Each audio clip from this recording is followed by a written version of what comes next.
अगला देखें तो गवर्नमेंट बजट के कंपोनेंट्स वाले पार्ट में आ गए हम। ये बहुत इंपॉर्टेंट पार्ट है, पर आपको एक चार्ट से सब कुछ समझा देंगे अपन। ये देखेंगे धीरे धीरे, है ना, ये आपको अभी 2 स्टेयर्स दिख रही हैं, धीरे धीरे ये स्टेयर्स बढ़ती जाएंगी, पर एक पेज में आपका समरी नोट तैयार हो जाएगा, तो उसका आप स्क्रीनशॉट भी ले लीजिएगा। पर अभी अपन पहले ये पढ़ते हैं कि गवर्नमेंट बजट जो सबसे ऊपर होता है उसके अंडर 2 टाइप के बजट्स हो सकते हैं। कौन से? एक होता है रेवेन्यू बजट, ये अपना रेवेन्यू बजट हो गया, और एक होता है कैपिटल बजट। अब सर रेवेन्यू और कैपिटल बजट क्या होता है? तो रेवेन्यू बजट होता है इनकम एंड एक्सपेंडिचर स्टेटमेंट। जो इनकम एंड एक्सपेंडिचर, जैसे आप अगर अकाउंटेंसी की बात करें तो आपने पीएनएल अकाउंट सीखा होगा और एक फाइनल ट्रायल बैलेंस या बैलेंस शीट सीखी होगी। तो जो हमें PNL, profit and loss account में जो हमें चीजें चेंज होती हैं, अब पीएनएल अकाउंट उसे नहीं बोलते हैं, उसको बोलते भी इनकम एंड एक्सपेंडिचर स्टेटमेंट ही है। तो जब इकोनॉमी के इनकम एंड एक्सपेंडिचर में अगर थोड़ा ऊंच नीच हो रही है, वो आएगा रेवेन्यू बजट में। इनकी कैरेक्टरिस्टिक्स क्या होती हैं? इनकी कैरेक्टरिस्टिक्स होती हैं, या तो एक तो वो रेगुलर होगा कि ये छोटे छोटे पेमेंट्स है। पीएनएल में हम क्या ऑपरेटिंग एक्सपेंसेस जैसे डालते थे कि यार फ्रेट चार्जेस आ गए, कि आप ट्रांसपोर्ट लेके आ रहे हो, लेके जा रहे हो, इस टाइप की चीजें आप, क्योंकि वो रेगुलर होती हैं इसीलिए वो इसमें आएंगी। रिकरिंग होते हैं, लगातार होते रहते हैं। और during normal course of activities, एक साल में ये एक जनरल जो गवर्नमेंट का ढर्रा चलता है उसमें ये खर्चे होते हैं या उसमें ये अर्निंग्स होती हैं, वो आ जाएगा रेवेन्यू बजट में। और ये सेटिस्फाइड बिलो कंडीशंस अपन अभी देखेंगे, नीचे कंडीशंस आएगी, जो स्टेयर 3 है ना उस पे आपको कंडीशंस मिलेंगी। अब कैपिटल बजट की बात करें तो कैपिटल बजट में क्या होता है? कंट्रीज बैलेंस शीट चेंजेस, जो मैं आपसे बोल रहा था कि इनकम एंड एक्सपेंडिचर अपना पीएनएल हो गया, ये हो गया बैलेंस शीट। तो इसमें क्या है, ऐसे ध्यान रखने के लिए मान लीजिए कि ये छोटे छोटे चीजें हैं, पेंसिल लेना, रबर लेना टाइप की चीजें, और ये बड़ी चीज है बाइक लेना, एक्टिवा लेना, इस टाइप की चीजें यहां इस बैलेंस शीट में आ जाएंगी।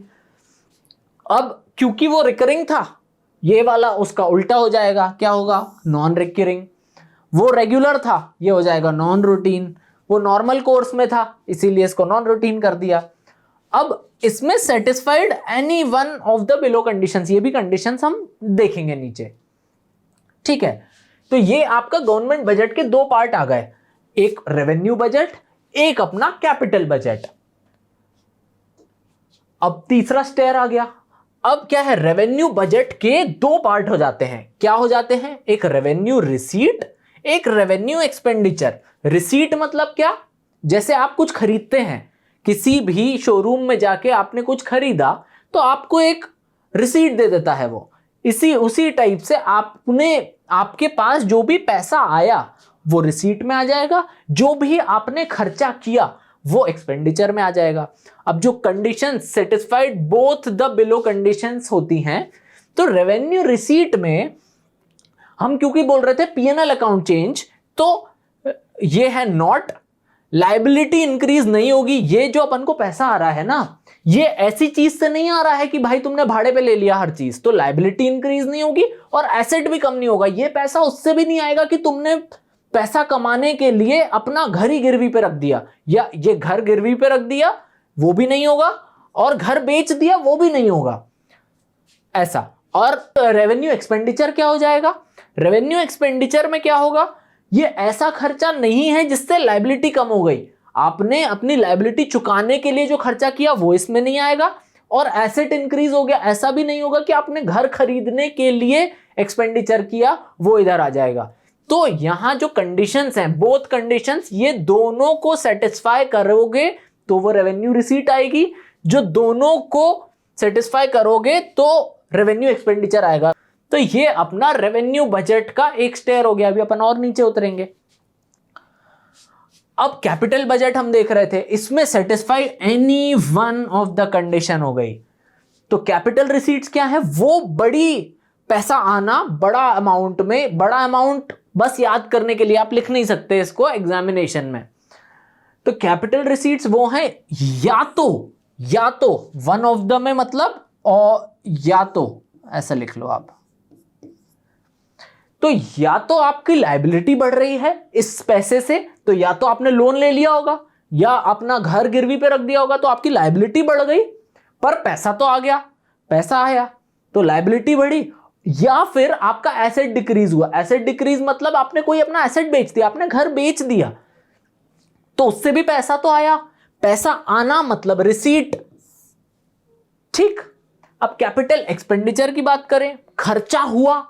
खर्चा हुआ मतलब या तो लायबिलिटी डिक्रीज, मतलब खर्चा होके या तो आपने अपना जो पुराने लोन थे उसको पे कर दिया, तो लायबिलिटी आपकी डिक्रीज हो गई, तो वो कैपिटल रिसीट में आ जाएगी। या फिर एसेट इंक्रीज हो गया। एसेट इंक्रीज मतलब आपने कुछ ऐसी चीज खरीदी जो आपको लॉन्ग टर्म, आपने मशीनरी खरीदी, बड़ी सी बहुत बड़ी मशीनरी आपने खरीदी, ये अपने लिए क्या हो जाएगा, एसेट इंक्रीज। एक और आपको नीचे मिल गया, डरिएगा मत, धीरे धीरे सब समझ जाएंगे। यहां तक देख लिया था कि ना लायबिलिटी ज्यादा ना एसेट कम, ना लायबिलिटी कम ना एसेट ज्यादा। अब रेवेन्यू जो रिसीट है, पैसा आता कहां से है, ये आपका एक बहुत जेन्युइन क्वेश्चन होना चाहिए कि यार मेरे पापा तो काम करते हैं तो उन्हें पैसा मिलता है, सरकार तो ज्यादा कुछ काम करते दिखती भी नहीं है। पर मैं आपको बताता हूं कि कैसे उनको मिलता है और वो क्या काम करती है। एक होता है टैक्स रेवेन्यू, एक होता है टैक्स रेवेन्यू और एक होता है नॉन टैक्स रेवेन्यू। तो टैक्स रेवेन्यू क्या होता है, टैक्स कोई भी वैसी चीज है जो आपको प्रोपोर्शनल गेन्स नहीं देगी, इसीलिए यहां पे लिखा गया है unilateral and compulsory payment. Compulsorily आपको देना है, कुछ लोग इवेट करेंगे ही, पर वही हम मोटा मोटी की बात करेंगे, क्योंकि हमें कुछ भी चीज अगर देखनी है तो हम उसमें मेजॉरिटी का लेके चलते हैं कि कभी भी कोई भी मेजॉरिटी में हो रहा है तो हम उसको एक कॉन्सेप्ट मान लेते हैं। Compulsory payment without any direct benefit in return.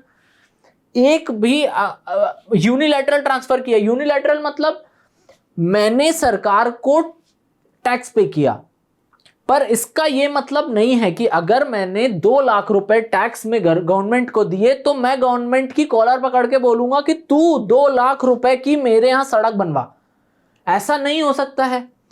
Government तो ओवरऑल इकोनॉमी या ओवरऑल कंट्री के लिए होती है, तो जो टैक्स नहीं भी दे रहा है उसका भी भला करना है, इसीलिए टैक्स को बोलते हैं यूनिलैटरल।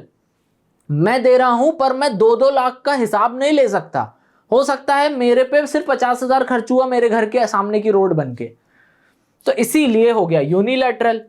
अब क्या है non tax revenue. Non tax revenue क्या हो जाता है, कुछ चीजें जो टैक्स के अलावा आती हैं वो क्या होती हैं सर, वो अभी एक और जो नीचे 5th स्टेप आएगा अपना उसमें देखेंगे। पर आप ऐसे याद रखिए कि जो टैक्स तो आपका कॉलर पकड़ के गवर्नमेंट ने ले लिया और उसके बाद दिया नहीं आपको कुछ डायरेक्टली।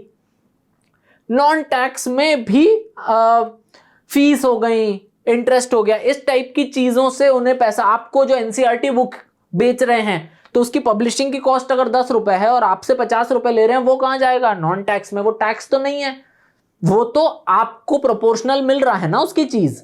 आपने जितना टैक्स दिया एक बुक तो मिली आपको, टैक्स जैसा तो नहीं हुआ कि भाई ले लिया फिर उसके बाद भूल जाओ तुम, तो उसको कहते हैं नॉन टैक्स। ये आ जाएगा रेवेन्यू रिसीट के अंदर। अब क्या है, रेवेन्यू एक्सपेंडिचर की बात करें। रेवेन्यू एक्सपेंडिचर मतलब वो रिकरिंग काइंड के जो भी हमारे खर्चे हुए हैं, तो लायबिलिटी कम नहीं होगी, एसेट बढ़ेगा नहीं। क्या क्या होंगे रेवेन्यू एक्सपेंडिचर, कहां खर्च करेगी गवर्नमेंट ऐसे डे टू डे बेसिस पे। एक तो इंटरेस्ट। इंटरेस्ट क्या है, कभी भी गवर्नमेंट ने भी ऐसा छोटा मोटा लोन लिया हो सकता है, छोटा लोन, तो उसके लिए उसको वापस अगर इंटरेस्ट करना है तो जो लोन लिया है, अब यहां पे एक ट्विस्ट आता है आपका कि जो लोन लिया है वो आपके कैपिटल में आता है, पर उसका जो ब्याज है वो यहां रेवेन्यू में आता है। क्योंकि आप ईएमआई पे अगर सामान लेते हैं तो आपको मंथली कुछ प्रिंसिपल और कुछ इंटरेस्ट देना होता है, तो जो वो इंटरेस्ट कंपोनेंट है, एक बड़े लोन का इंटरेस्ट कंपोनेंट आएगा आपके रेवेन्यू रिसीट में, एक जो उनका लोन का प्रिंसिपल अमाउंट जो बड़ा अमाउंट होगा वो आएगा अपना कैपिटल एक्सपेंडिचर में। तो यहां आ गया इंटरेस्ट। कुछ लोगों से जो लोन लेके उनको दे रहे होंगे वापस, सरकार जो दे रही होगी वो हो जाएगा इंटरेस्ट। सैलरीज एंड पेंशन, जो लोग सरकारी नौकरी कर रहे हैं वो सैलरीज, और पेंशंस जो उनको पेंशन मिल रही है आफ्टर दे हैव वर्कड, वो इधर आ जाएगा। और क्या आ सकता है इस खर्चे में? सर्विस एक्सपेंडिचर, डिफेंस को मेंटेन करने का, हेल्थ को मेंटेन करने का, एटसेट्रा। हॉस्पिटल बनाने का खर्चा इधर है, हॉस्पिटल चलाने का खर्चा इधर है। बनाया इधर बड़ा अमाउंट लगा, चलाया इधर छोटे छोटे मेंटेनेंस लग रहे हैं, कभी पाइप टूट गया, कभी फ्लोर घिस गया, इस टाइप की चीजें यहां आ जाएंगी। ग्रांट्स टू स्टेट्स, अब गवर्नमेंट, जो स्टेट गवर्नमेंट है, बहुत टाइम ऐसा होता है कि स्टेट गवर्नमेंट के पास रेवेन्यू ही नहीं है कुछ अपने खर्चे निकालने का, तो वो क्या करती है, अपनी झोली फैला के सेंट्रल गवर्नमेंट के पास पहुंच जाती है कि आप हमें अमाउंट दीजिए जिससे हम अपना खर्चा कर सकें, अपने स्टेट के लोगों का भला कर सकें। तो ग्रांट्स हो जाता है, ग्रांट्स है, ये लोन्स नहीं है। यहां पे भी एक ट्विस्ट आएगा आपका, क्या? लोन्स आपके कैपिटल में आएंगे, आप स्टेट को ही अगर लोन दे रहे हो कि भाई वापस करना, तो वो इधर आएगा। अब लोन इधर आ गए पर उसका इंटरेस्ट इधर आएगा। पर ग्रांट है, ग्रांट मतलब क्या होता है कि आपने पैसा दिया और वापस लौटने की उम्मीद नहीं करी, आपने उसको डोनेट कर दिया ऐसा मानिए, तो वो ग्रांट्स टू स्टेट्स हो गया। ये अपना रेवेन्यू एक्सपेंडिचर हो गया। अब यहां पे एनी वन वाला अपन बात कर ही रहे थे, कैपिटल रिसीट्स क्या हो जाती है? या तो लायबिलिटी बढ़ी और एसेट कम हुआ, या फिर कैपिटल एक्सपेंडिचर क्या होता है? या तो लायबिलिटी कम हुई या तो एसेट बढ़ा। तो या तो वर्ड अपना याद रखिएगा इस साइड, कैपिटल बजट साइड।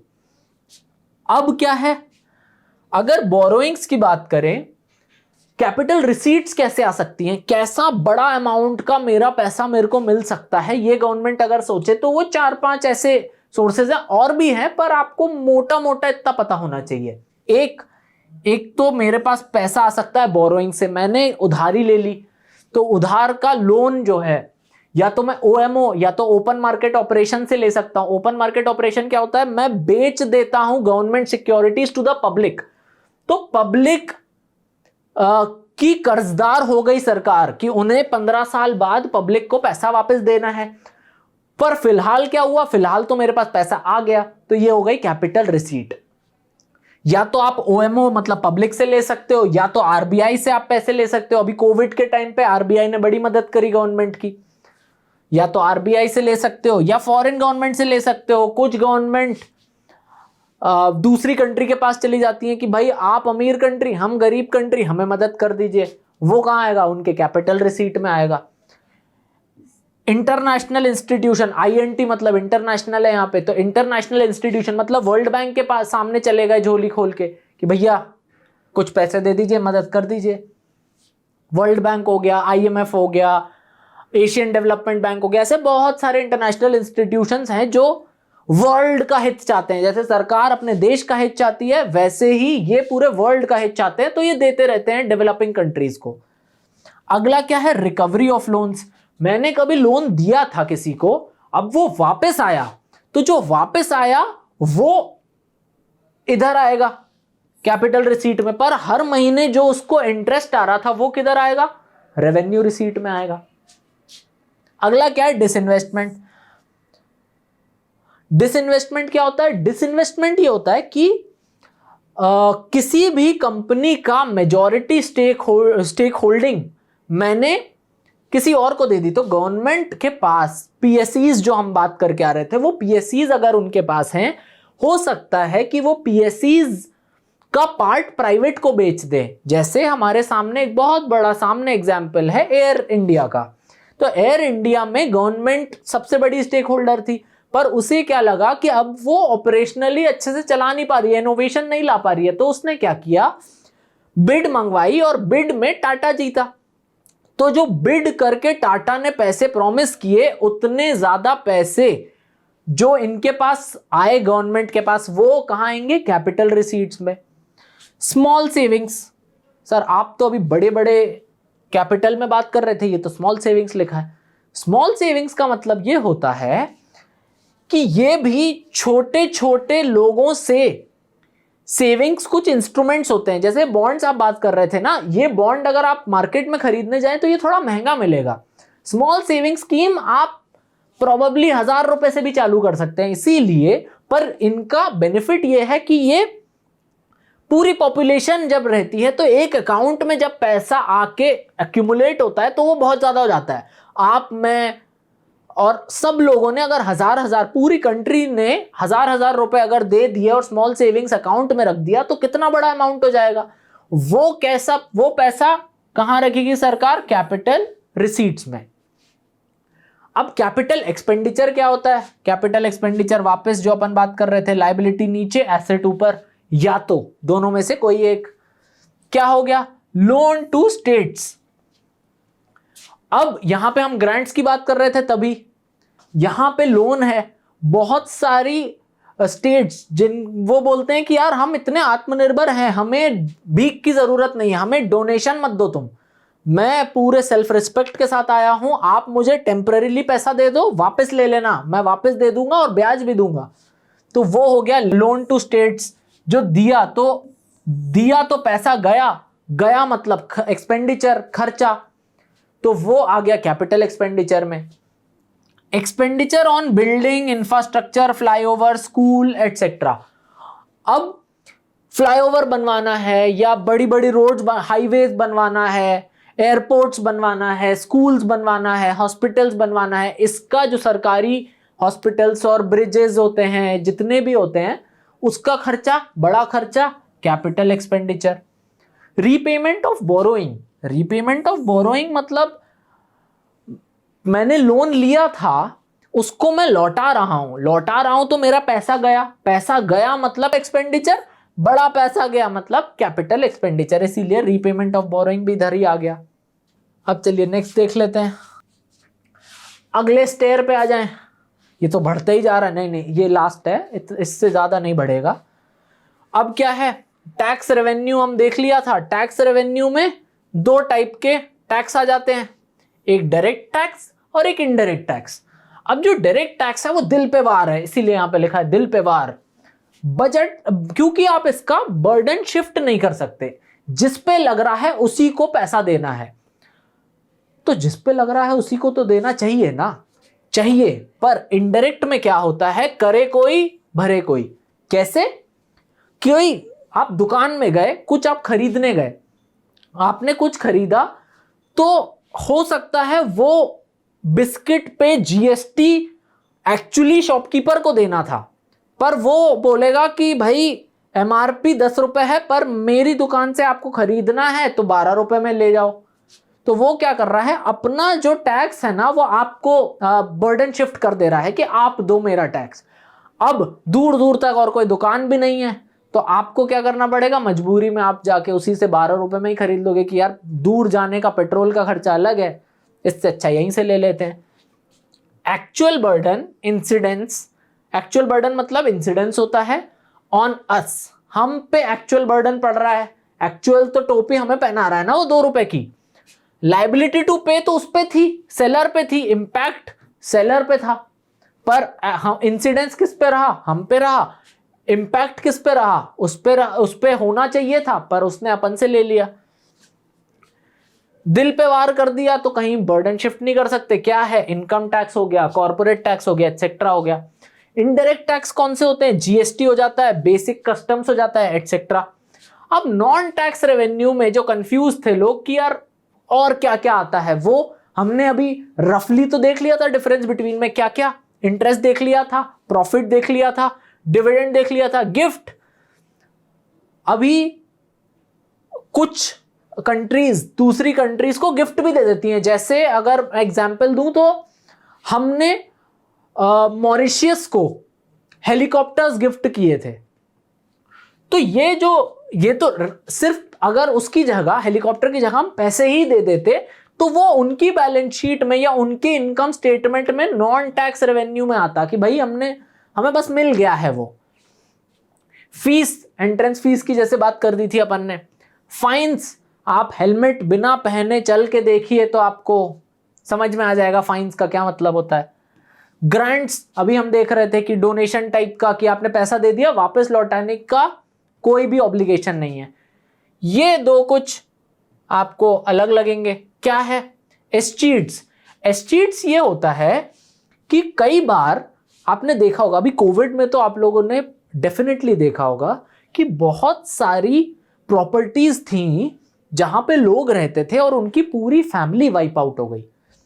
उनका ना बेटा बेटी बचे, ना उनकी वाइफ बची, ना वो खुद बचे, ना उनके पेरेंट्स बचे, और वो इतने यंग थे कि वो लोग विल भी नहीं लिख पाए।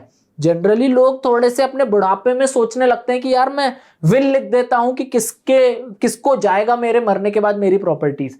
पर ये तो अचानक हुआ। अब बहुत साल तक कुछ इसका साल का लिमिट है, उसके बाद अगर कोई भी वहां पे क्लेम करने नहीं आ रहा है लीगली, तो गवर्नमेंट अपने पास रख लेगी, उसको कुछ सेल आउट करके जो रेवेन्यू आएगा उससे खर्च करके इन जनरल पूरी सोसाइटी का भला करने की कोशिश करेगी। तो इसको कहते हैं एस्चीट्स। फॉरफीचर्स, ये आपने अकाउंट्स में पढ़ा ही होगा कि जो पैसा मिल जाना चाहिए था वो नहीं मिला, तो कुछ कॉन्ट्रैक्ट्स फुलफिल नहीं हुए। मतलब जैसे आपको कॉल मनी आ जाता था या एप्लीकेशन मनी आ जाता था, तो फॉरफीचर्स जैसे अकाउंटेंसी में आपने पढ़ा। यहां पे ऐसा मान लीजिए कि आपको ऑर्डर किया गया था कोर्ट के द्वारा कि आपको इतने पैसे देने हैं, पर आपने उतने पैसे नहीं दिए। आपने क्या किया? तो जितने पैसे आपने पहले दिए थे ना, वो भी गवर्नमेंट रख लेगी कि तुम्हारी गलती है ना कि तुम आगे के कॉन्ट्रैक्ट को जो तुम्हें कोर्ट ने बोला था वो ऑब्लिगेशन को मान नहीं रहे हो। तो इसीलिए इसको कह जाते हैं हम फॉरफीचर्स। ये अपना पूरा, अगर आपको प्लेन स्लेट चाहिए तो मैं आपको अंडू करके यहां दे देता हूं, आप एक बार इसका स्क्रीनशॉट ले सकते हैं। ये आपका पूरे चैप्टर का एक समरी पार्ट आपको मिल जाएगा विथ डिटेल्स। तो लास्ट डे पढ़ने वाले बच्चों के लिए तो ये बहुत ही वरदान है।